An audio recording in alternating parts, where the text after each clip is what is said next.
Our one world government will be a reality. If we continue on our present course, it is my opinion that we could present the devil himself as a world leader, and the people would accept him. I know this is called the World Government Summit, but I think we should be maybe a little bit concerned about actually becoming too much of a single world government. If I may say, that we want to avoid creating a civilizational risk by having, frankly, this may sound a little odd, too much cooperation between governments. If you look at, say, at history and the rise and fall of civilizations, really all throughout history, civilizations have risen and fallen, but it hasn't meant the doom of humanity as a whole, because there've been all these separate civilizations that were separated by great distances. And so, say like while Rome was falling, Islam was rising, and so you had like the sort of caliphate doing incredibly well while Rome was doing terribly. And that actually ended up being a source of preservation of knowledge and many scientific advancements. The Matrix is older than you know. And that actually ended up being a source of preservation of knowledge and many scientific advancements. And so, so I think we want to be a little bit cautious about being too much of a single civilization, because if we are too much of a single civilization, then if the whole thing may collapse. The Matrix is older than you know. I prefer counting from the emergence of one integral anomaly to the emergence of the next, in which case this is the sixth version.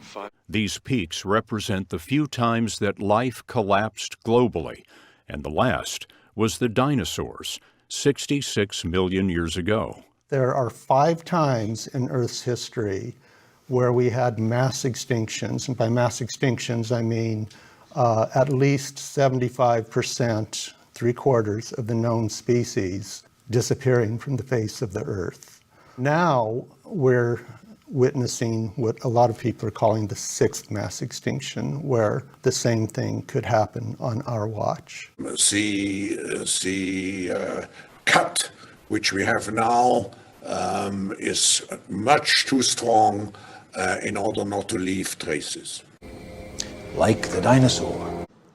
Our life in 10 years from now will be completely different, very much affected, and who masters those technologies in some way will be the master of the world. Excellent. It's all falling into place. You have a small elite that pushes things in its own interests, even if it doesn't benefit the vast majority of the population. This has happened so many times previously in history, and it's probably going to happen again. One of the biggest dangers to the planet today is this technological utopia, because probably for the elite it will work. If bad comes to worst, and when the flood comes, the scientists will build a Noah's Ark for the elite, leaving the rest to drown, the rest of the people and then the rest of the ecosystem. But they are likely to be able to construct this technological Noah's Ark, which is probably what much of the elite is counting on. Left below. The virtuous have gone to heaven, and the rest of us have been left below. We must suffer through the apocalypse. Gentlemen, I have a plan.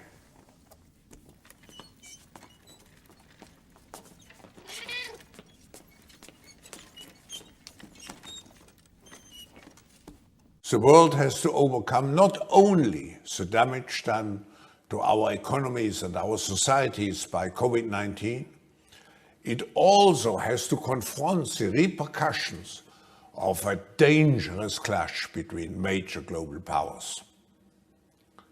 History is truly at a turning point. We do not yet know the full extent and the systemic and structural changes which will happen. However, we do know that global energy systems, food systems, and supply chains will be deeply affected. The energy crisis here in the United States was exceptionally successful worldwide, and we expect similar success with our upcoming food shortage. We don't know how long this stretch of the road is or what will follow after. We are in this together, we Jesuits. So we're talking today on the feast of St. John Regis, who is a Jesuit saint and the namesake of your high school, Regis High School in New York City. That's why I invited you on to the show specifically to talk a little bit about your Jesuit education. And from there, you went to the College of the Holy Cross. So looking back at those two experiences, what is distinctive to you about your Jesuit education? Well, I think for me, it was a solidification and an amplification of some of the principles I learned from my parents, who were very much attuned to responsibility to society and service to others. So the idea about service was something that was ingrained with me. Human beings are a disease, a cancer of this planet. You are a plague, and we are the cure. Very much attuned to responsibility to society and service to others. So the idea about service was something that was ingrained with me. We own the science and we think that the world, should know it. We have to integrate the voice of the truth, which means academia, science. In preparation for that world government, the Roman Catholic institution, especially since the establishment of the Jesuit order in 1541, throughout all these 500 years, they've been in preparation and through infiltration and penetration. That we penetrate the cabinets. Penetration of every level of society in order to take over the world politically and religiously. The crisis is showing us that we are one humanity. Every human being, every people, each culture is part of this one varied, rich, and interdependent humanity. I see the need for a great reset. Just think of the global warming. Just think of sensors planted into our brains. The rapture isn't coming. There haven't been any ominous signs. Follow me. I trust that the good God will continue to bless you so that you may continue to accompany your students, your families, and communities during this time of the pandemic and post-pandemic, even if we still do not know how it will look like. May God bless you so that this time may be an opportunity, paradoxically, for the creating of a hope-fulfilled future. Judgment Day is at hand. Homer, what turned you from sad drunk to mad monk? Funny story, Kent. It's the end of the world! God loves you! He's gonna kill you! Lord, you got a first-class destination resort here. Really top-notch. I think it's very in the heart of the Society of Jesus, that link with the Pope. The plans for our new capital city already have a very Masonic feel to them, yeah. Really top-notch. But I can't enjoy myself knowing my family is suffering. Oh, don't tell me about family suffering. And you could still spare my family by... Pass. Let's say the process to get approval. And you could still spare my family by... Pass. This time may be an opportunity, paradoxically, for the creating of a hope-fulfilled future. Moolah, moolah. And you could still spare my family by... Pass. Buddy, you just made yourself a powerful enemy.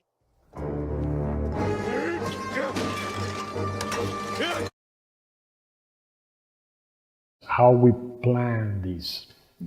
So I think one of the we have to learn in the society is planning, apostolic planning, but we need to plan. We need to plan. We need to know. We need to have an idea of what we can do in the next 10, 20 years. We have to have a plan to evaluate if we are doing what we want. Why do you think that is? Why do you think we're not so great at planning? Well, it's my experience. I'm 50 years in the society. I didn't arrive yesterday. Right.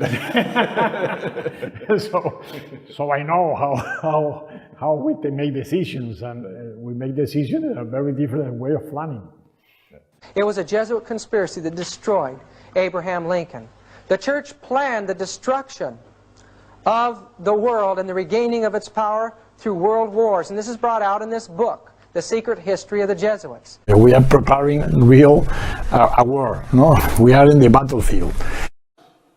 Let's also be clear. The future is not just happening. The future is built by us, by a powerful community as you here in this room. We have the means to improve the states of the world. Let me say that we have been highly effective in conditioning the people's minds to accept our solution to the world's problems. All the problems we have in the world. What should be the world order when we come out and we have a new normal? How should we define? We need to plan. We need to plan.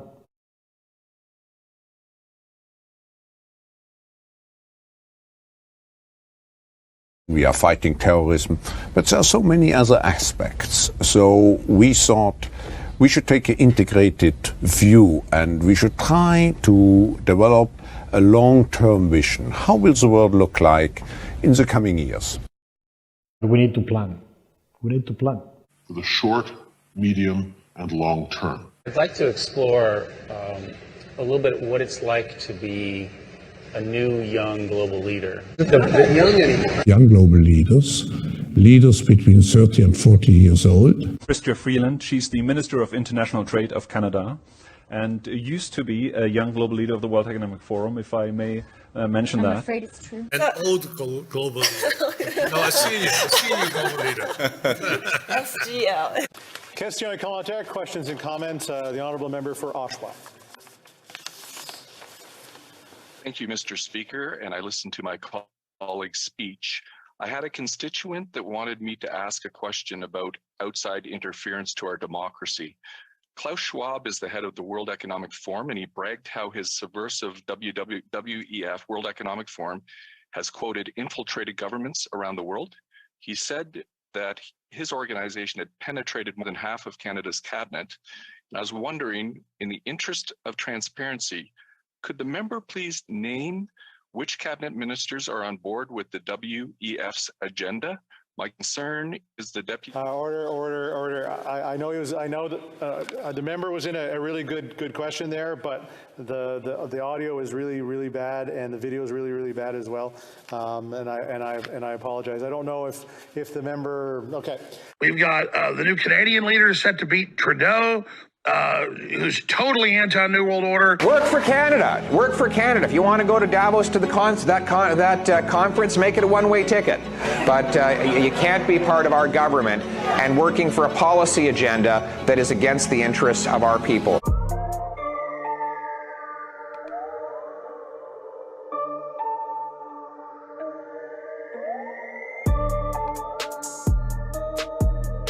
The Wayback Machine can't be fudged. All right. So what happened? Because you I don't. The video. The truth is, infiltrated governments around the world. Governments have a key role to play. It's the young generation which certainly will drive the future. But governments have to shape the future. It's the theme of this annual meeting.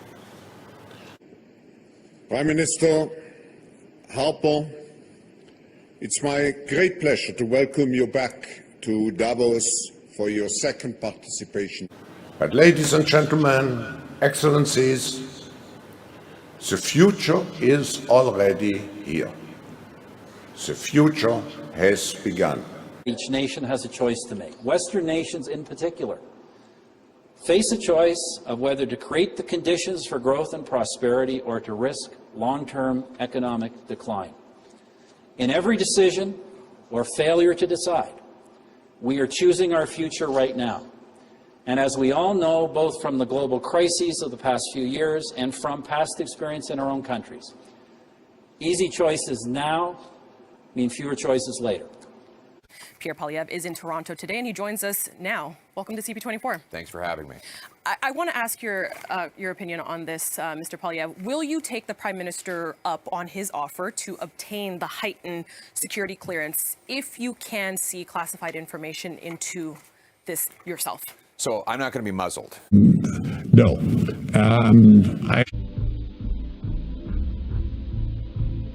Is evil. We have expressed our readiness even to do coordination activities with other countries. And do you think an important part of getting more young people to vote Conservative is... Of course I'm not part of it. So that we penetrate the cabinets. He said that his organization had penetrated more than half of Canada's cabinet. Thank you, Professor Schwab, for your warm welcome and for bringing this impressive group together. Mr. Speaker, that member was promoting open disinformation. That's not debate. We have to call out disinformation. We'll get into debate again. Our labor leaders have made great progress by causing confusion and work stoppages in all areas of the world. No vaccine, no job. Don't forget that this is not also an accident. It's not an accident, the COVID-19. It's the fruit of a way of how human beings has understand and have made their own relationship. And it's a confirmation of our mission to collaborate, to contribute in the change of this world. Because the fourth industrial revolution will have a major impact also on warfare. We make a battlefield.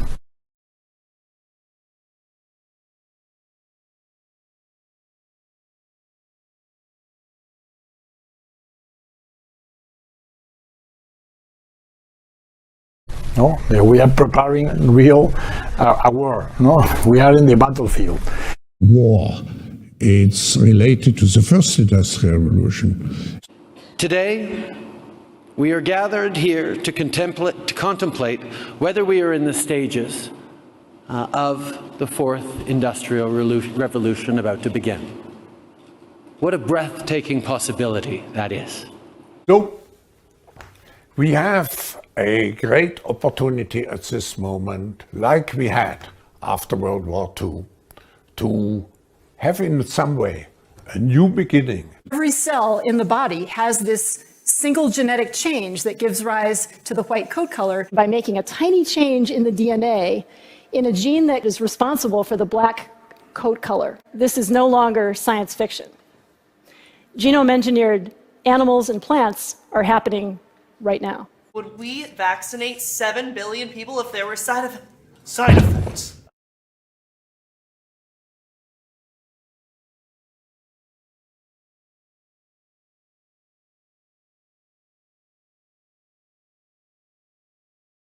Nobody will be safe if not everybody is vaccinated. Excellent. We have to integrate the voice of the truth. We can't do in the next 10, 20 years. We have to have a plan to evaluate if we are doing what we want.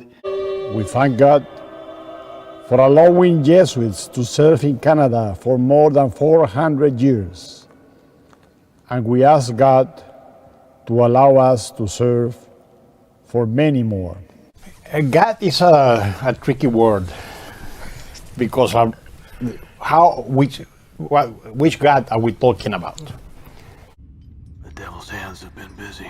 Earth will be dominated by entities that are super intelligent but completely non-conscious.